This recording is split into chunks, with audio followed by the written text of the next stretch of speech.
Əziz həmvətənlər, əziz bacılar və qardaşlar, böyük fəxarət və qürur hissi ilə bəyan edirəm ki, Şuşa şəhəri işğaldan azad edildi. Şuşa bizimdir, Qarabağ bizimdir.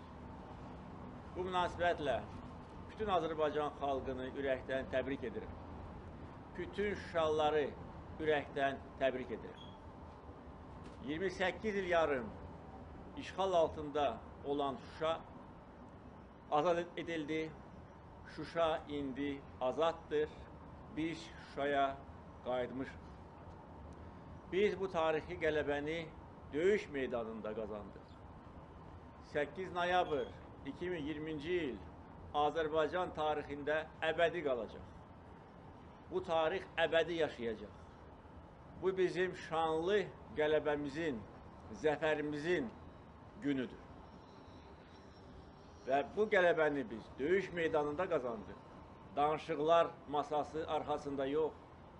Mən dəfələrlə demişəm, bütün bəyanatlara rəğmən ki, bu münaqişənin, Ermənistan-Azərbaycan Dağlı Qarabağ münaqişəsinin hərbi həlli yolları da vardır. Və bugün döyüş meydanında biz bunu sübut edirik. 30 ilə yaxın mənasız danışıqlar heç bir nəticəyə bizi yaxınlaşdırmadı. 30 ilə yaxın əzəli, tarixi torpaqlarımız işğal altında qaldı. Danışıqlar prosesində Ermənistan tərəfi sadəcə olaraq vaxt tutmaq istəyirdi. Sadəcə olaraq status quo-nu möhkəmləndirmək, əbədi etmək istəyir. Bu illər ərzində dəfələrlə Azərbaycana müxtəlif güc mərkəzlərindən göndərilən siqnallar bizi vəziyyətlə barışmağa sövq edir. Ancaq qətiyyət, cəsarət, siyasi iradə göstərərək Azərbaycan xalqının maraqlarına cavab verməyən heç bir razılaşmaya biz getmədik. Mən dəfələrlə bütün beynəlxalq kürsülərdən bəyan etmişdim ki, torpaqlarımızın, ərazi bütövlüyümüzün bərpa edilməsi bizim əsas vəzifəmizdir və biz bu vəzifəni icra edirik. Danışıqlar heç bir nəticə vermədi. Sadəcə olaraq bizim başımızı alladıldı. Sadəcə olaraq məsələni dondurmaq istəyi müşahidə olunurdu. Biz döyüş meydanında bu qələbəni qazandıq. Şəhidlər verərək bu qələbəni qazandıq. Allah bütün şəhidlərimizə rəhmət eləsin. Həm 1-ci Qarabağ, həm 2-ci Qarabağ, Vətən müharibəsi adlandırdığımız müharibədə şəhid olmuş bütün şəhidlərimizə Allahdan rəhmət diləyirəm. Onların yaxınlarına səbr diləyirəm. Yaralı soydaşlarımıza Allahdan şəfa diləyirəm. Biz xalqımızın, əskər zabitlərimizin canı, qanı bahasına torpaqlarımızı işğalçılardan azad edirik. İşğalçıları torpaqlarımızdan qovuruq və qovacağıq. 28 il yarım Şuşa işğal altındaydı. Şuşanın Azərbaycan tarixində xüsusi yeri vardır. Bu bizim qədim tarixi şəhərimizdir. Əsrlər boyu Azərbaycanlılar Şuşada yaşayıb, qurub, yaradıb. Şuşa nəinki Azərbaycanın, bütün Qafqazın incisidir. Ancaq mənfur düşmən Şuşanı işğal altında saxlamaqla bizim mədəni irsimizə böyük zərbə vurdu. Bizim tarixi abidələrimizi dağıtdı. Bizim məscidlərimizi dağıtdı, təhqir etdi. Biz indi Şuşaya qayıtmışıq. Bütün tarixi abidələrimizi bərpa edəcəyik. Bütün məscidləri bərpa edəcəyik. Yenə də 28 ildən sonra Şuşada azan səsi eşidiləcəkdir. Bir neçə il bundan əvvəl 2016-cı ilin aprel döyüşlərindən sonra işğaldan azad edilmiş Cocuq Mərcanlı qəsəbəsində məscidin, mənim göstərişimlə tikilmiş məscidin açılışında bəyan etmişdim ki, bu məscid Şuşa məscidinin bənzəridir. Ölçülərinə görə, memarlıq üslubuna görə eynidir.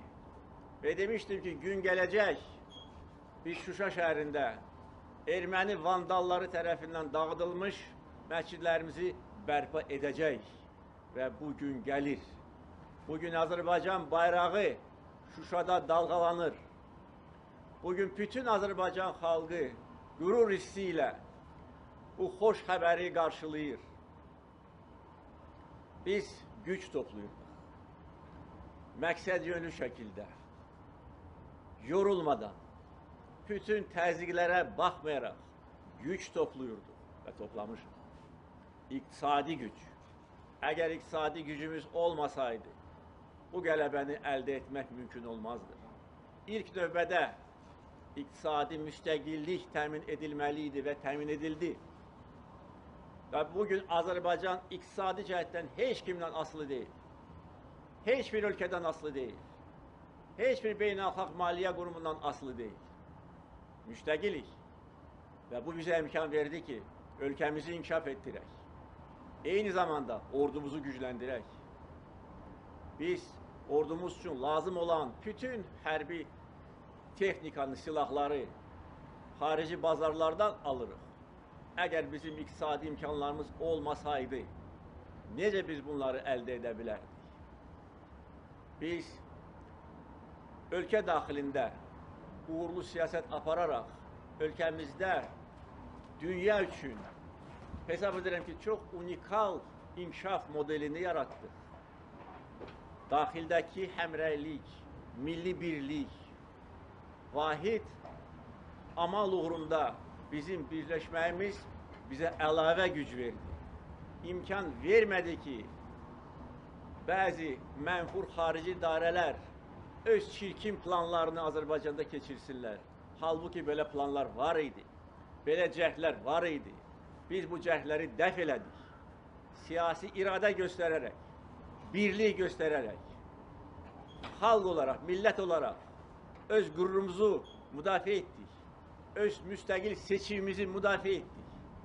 Və sübut etdik ki, heç kim bizim işimizə qarışmasın və qarışa bilməz.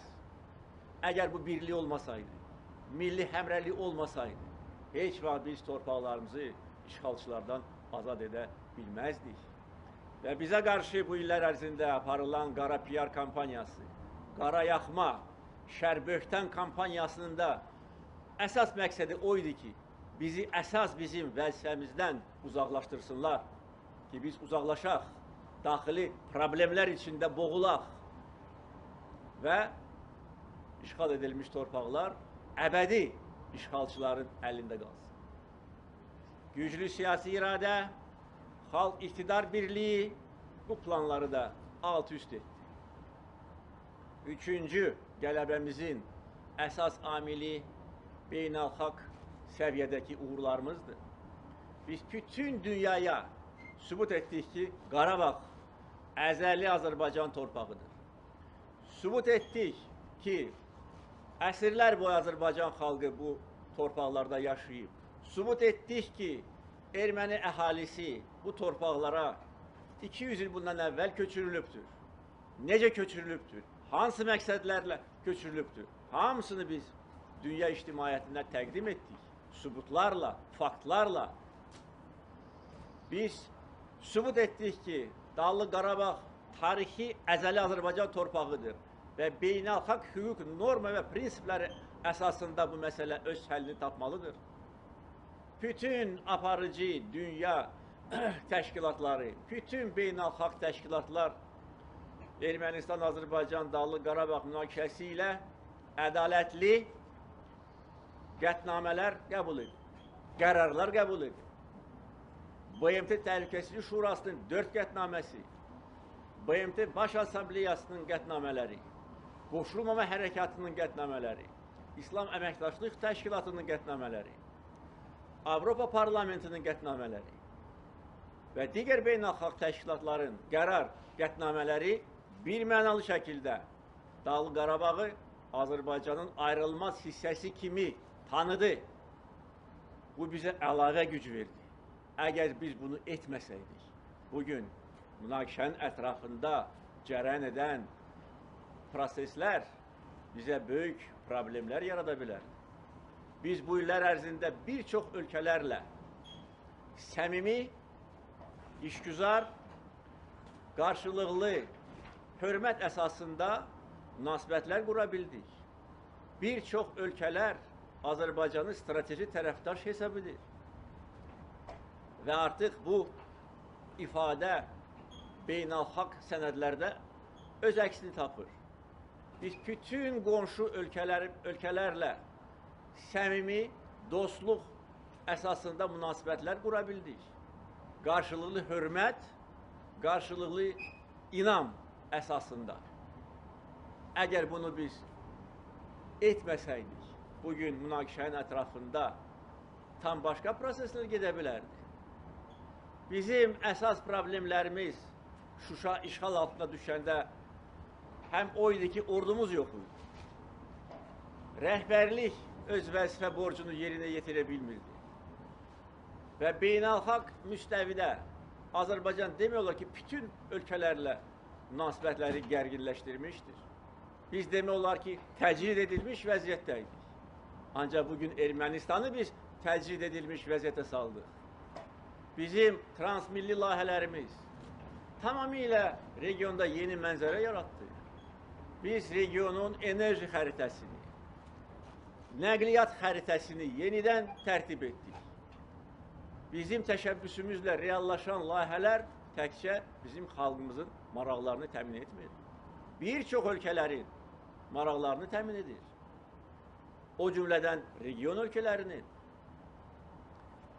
Qonşu ölkələrlə bizim həm iki tərəfli, həm üç tərəfli əməkdaşlıq formatlarımız vardır.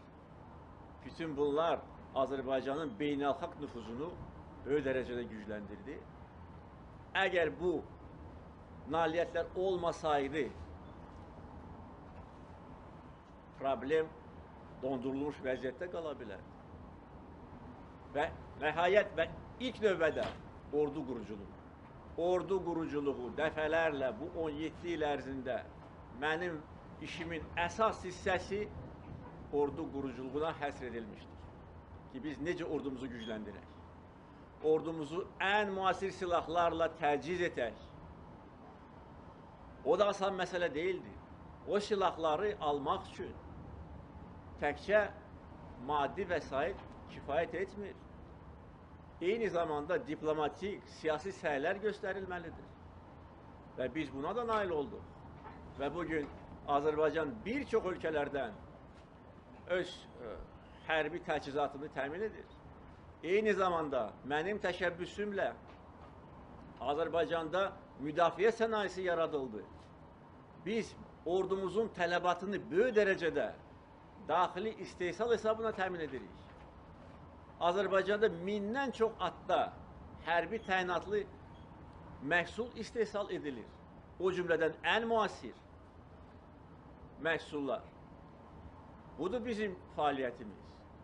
Ordu quruculuğu, hərbiçilərin maddi məişət problemlərinin həlli, təqəvvüdə çıxmış hərbiçilərin məişət problemlərinin dövlət tərəfindən həll olunması, onlara mənzillərin verilməsi, hərbiçilərimizin iş şəraitinin yaxşılaşdırılması.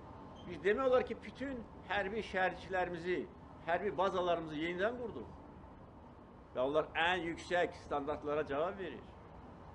Və əlbəttə ilk növbədə döyüş qabiliyyəti. Döyüş qabiliyyəti artdı. Və dəfələrlə Azadlıq meydanında keçirilmiş hərbi paradlar bizim gücümüzü göstərdi. Bütün dünyaya döyüş qabiliyyətinin artırılması ordu quruculuğu sahəsində əsas amildir. Biz müasir silahlardan istifadə edirik, texnikadan istifadə edirik, düşmənin texnikasını məhv edirik. Ancaq torpaqlarımızı Azərbaycan əskəri azad edir, Azərbaycan zabiti azad edir, sinəsini qabağa verərək, heç nədən qorxmayaraq, əlində bayraq, əlində silah, düşməni qovan da əskərdir, düşməni məhv edən də əskərdir. Eşq olsun bizim əskərlərimizə.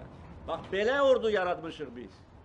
Və deyirdik işğalçılara, deyirdik, düz yola gəlin, işğala son qoyun, hələ ki gec deyil.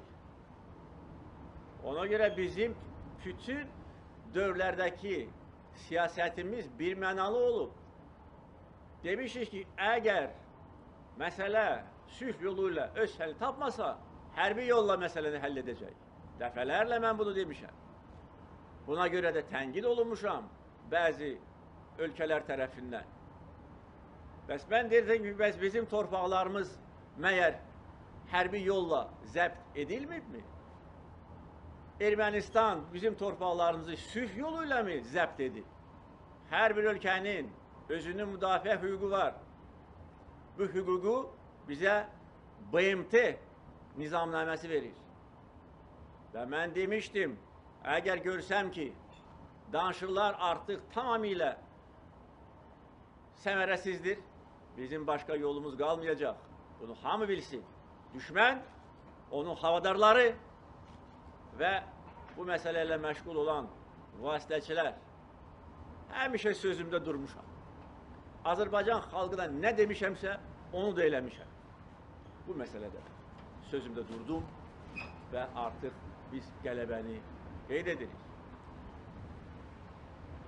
27 sentyabrdan bugünə qədər 200-dən çox şəhər, kənd, qəsəbə işğaldan azad edildi.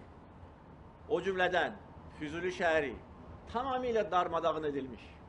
Bir dənə də salamat bina qoymub mənfur düşman. Cəbrayıl tamamilə dağıdılmış. Qubadlı, Zəngilan tamamilə dağıdılmış. Kətlər, şəhərlər. Hadrut qəsəbəsi, Suqovuşan qəsəbəsi və bugün Şuşa şəhəri. Bizim zəfər yürüşümüz davam edir. Hələ də işğal altında torpaqlar var. Hələ də döyüşlər gedir. Və əgər Ermənistan rəhbərliyi mənim tələblərimə cavab verməsə, sona qədər gedəcək. Heç kim bizi dayandıra bilməz. Elə qüvvə yoxdur dünyada ki, bizi dayandıra bilsin. Ermənistan artıq öz acı məğlubiyyətini etiraf edib. Özünü alçalda. Xalqını təhqir edə Ermənistan rəhbərliyi indi dünya ölkələrindən yardım istəyir. Hərbi yardım istəyir. Silah texnika istəyir. Bəs hanı sənin yenilməz ordun? Məhv eləmişik onu. Bütün onların sözləri, bütün onların bəyanatları mif idi, yalan. Yenilməz ordu Azərbaycan ordusudur. Döyüş meydanında göstərir. Tək başına düşməni torpaqlardan qovur. 30 il ərzində milyardlarla dollar xərclənib ora. İstehkamlar qurulub. Mühəndislik qurğular inşa edilib. Amma hamısını vurub dağıtmışıq. Mənəvi ruh, güc hesabına, birlik hesabına. Və bir də demək istəyirəm ki, bizim zəfər yürüşümüz davam edir. Bütün işğal edilmiş torpaqlardan düşmən qüvvələri çıxarılmalıdır. Bizim tələbimizdir və beynəlxalq norma və prinsiplər, beynəlxalq təşkilatların qərar qətnamələri bunu tələb edir. Əziz bacılar və qardaşlar, bugün bu müjdəni mən burada Şəhidlər Xiyabanında doğma xalqıma verirəm. Bu təsadüfi deyil, bu təbiidir. Bugün şəhidlərimizin ruhu qarşısında bir daha baş əyirəm. Bugün bəyan edirəm ki, şəhidlərimizin qanı yerdə qalmır. Erməni vəhşiliyinin qurbanlarının, Xocalı qurbanlarının qanı yerdə qalmır. İntiqamımızı döyüş meydanında aldıq. Biz mülki vətəndaşlara qarşı heç vaxt müharibə aparmamışıq, bu dəfə də aparmamışıq. Baxmayaraq ki, mənfur düşmən 93 mülki şəxsi namərd ateşlə öldürüb, 400-dən çox mülki şəxs yaralanıb. Amma mən dedim, yox, biz Azərbaycanlıyıq. Biz intiqamımızı döyüş meydanında alacağıq və alırıq. Məhv eləmişik onların ordusunu. Texnikasını məhv eləmişik və məhv edirik və edəcəyik. Düşməni qovuruq və qovacağıq. Mən bugün eyni zamanda Ulu Öndər Heydər Əliyevin qəbrini ziyarət etdim. Onun ruhu qarşısında baş əydi. Ürəyimdə dedim ki, xoşbəxt adamam ki, ata vəsiyyətini yerinə yetirdi. Şuşanı azad etdik. Bu böyük qələbədir. Və şəhidlərimizin, Ulu Öndərin ruhu şaddır bugün. Gözün aydın olsun Azərbaycan. Gözün aydın olsun dünya Azərbaycanları. Mən bu günlərdə dünya Azərbaycanlarından və Azərbaycanda yaşayan insanlardan minlərlə məktub alıram. Hər gün minlərlə məktub. Sadəcə olaraq heyslənirəm ki, bütün bu məktubları oxuya bilmirəm. Sadəcə olaraq vaxt çatmır. Nə qədər gözəl sözlər, nə qədər böyük dəstək göstərilir. Bugün biz bir daha bütün dünyaya sübut edirik ki, biz böyük xalqıq. Biz məğrur xalqıq. Biz yenilməz xalqıq. Biz döyüş meydanında düşmənə yerini göstəririk. Bu günlərdə dəfələrlə Azərbaycan xalqına müraciət edərək yumruq göstərmişdim düşmənə. Yumruq göstərmişdim. Demişdim ki, bu yumruq elə belə yumruq deyil. Bu dəmir yumruqdur. Bu dəmir yumruqla düşmənin başını əzirik və əzəcəyik. Və eyni zamanda bu yumruq birliyimizin rəmzidir. Bax, bugün Azərbaycan xalqı bu yumruq kimi birləşir. Və həmişə belə olacaq. Bu birlik əbədi olacaq.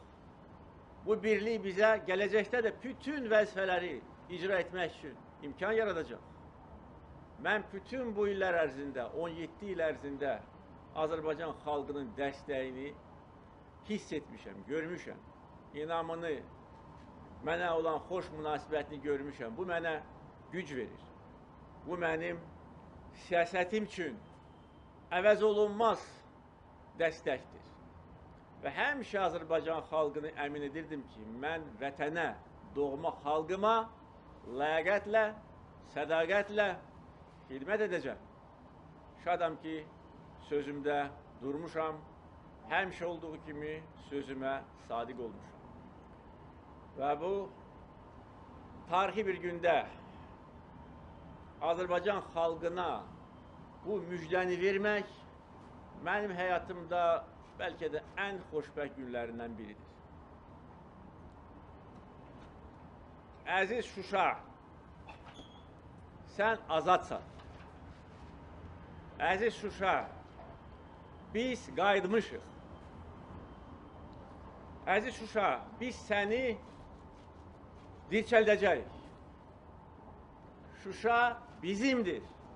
Qarabağ bizimdir. Qarabağ Azərbaycandır.